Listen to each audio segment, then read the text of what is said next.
Greg Jonick here from Prince George, home of Mr. PG, the smell of money, the Nechako Fraser River cutbanks, and the world's best snow shovelers, bar none. I am here to tell you about my favorite practitioner tool, the Debrief. And I love the Debrief for 3 reasons. Number 1, it is simple to implement. Number 2, it's customizable. And number 3, it's a fabulous continuous improvement mechanism. It's simple because a practitioner just needs to know a few basic questions in order to deliver this tool. I like to use Coach Mark Bell's feedback model questions of what went well, what was tricky, and what you could do differently.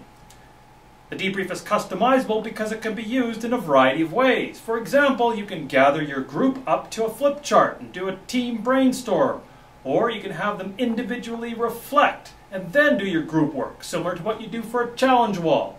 You can debrief using the telephone, virtual meeting technology, good old-fashioned email, and if you're really tech-savvy, things like Google Docs, Groove, and maybe even SharePoint sites.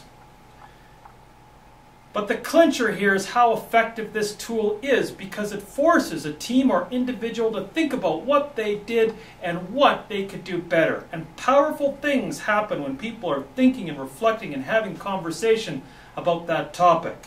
And you can leverage that power by documenting those conversations and archiving it on a website or a SharePoint site. So you could share it with your future self, or you could share these conversations with other practitioners in a community of practice. One caution, however, don't leave the debrief to the last minute. Make sure that you schedule ahead of the event because on that day of the event, it's going to be very busy. You've got to make sure that you wrap up the space. People are tired, they want to go home to their families, they have to travel, and the debrief can get lost if it's not planned ahead of time. Also, you want to make sure that you prepare your people what to expect.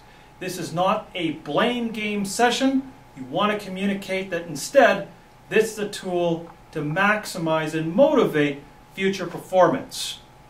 I love the Debrief tool because it is easy and simple to implement, it's customizable, and it's one of the best personal, professional, team, and organizational development tools out there.